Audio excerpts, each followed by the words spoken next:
As far as I was concerned, I was driving around the speedway. It was a Monday practice day.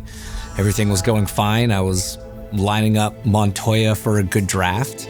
And from my seat, I blinked and I woke up staring up at a bunch of bright lights on a backboard, tube down my throat, a lot of concerned faces staring down at me.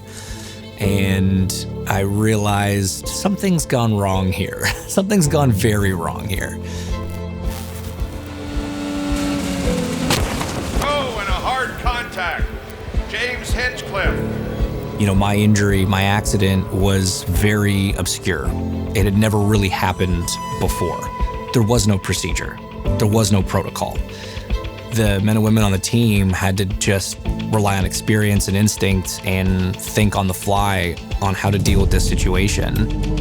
James had gone down the backstretch and he crashed in turn 3, which is a pretty typical spot, turn 1 or 3, because they're coming down the backstretch. Holmatro safety team already there. Arrived at his car. He didn't have his visor up, which was pretty quick, so we usually kind of talk to him and try to get him to start moving for us, and he wasn't. Well, basically started screaming he was in a lot of pain. We knew he was in a lot of pain, but we couldn't see anything unusual.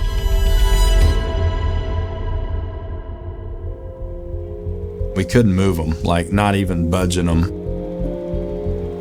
I kind of stuck my hands down between his body and the seat to try to see if we could find anything that was like an obstruction or something like that, and there was nothing there. But when I pulled my gloves up, they were bright red with blood. So that was when we were kind of like, okay, now this is a significant, like he's really bleeding. My job in that situation is to use a tool if we need to. Ran the back of the truck, grabbed the spreader. I think we had the cutter staged if we needed it because we just weren't sure what we were going to get into. First thing we thought was, let's put the spreader over his legs and see if we can spread the tub widthwise to make a bigger hole. And then when we remove him, what had happened was that piece went, up through him, came out his hip, and went into the seat. But we couldn't again see any of that because it was all under him. So, I'll say by chance, we just decided to try the tools because nothing else was working. And when we spread that tub, it allowed that piece that was into the seat to pop out, and then it sprung up, which freed him to a point. And then when we just basically pulled him out, it kind of just lifted him up and pulled him off of that suspension piece. 90 seconds. Somebody hesitates for a minute in that whole extraction process, and I might not be sitting here. There were things done at this incident that we didn't train for. They just basically said, we know what the tools are capable of doing, we know how the car is designed, we know how these things are going, and we have never done these things, but we're going to apply what we know and make a difference. Well, that's quite satisfying to the team. So yeah, there have been some changes and just since 2015 to make the drivers safer in the cars, and then the evolution of the Holmatro tools has fell right in step with those changes and provided the tools that we need. So you think about that whole procedure from the second I hit the wall to the second I got in the OR. One of those tools doesn't work. One of those tools doesn't work as efficiently or as quickly, is more difficult to operate. Any of those things could have essentially been the difference between life or death for me.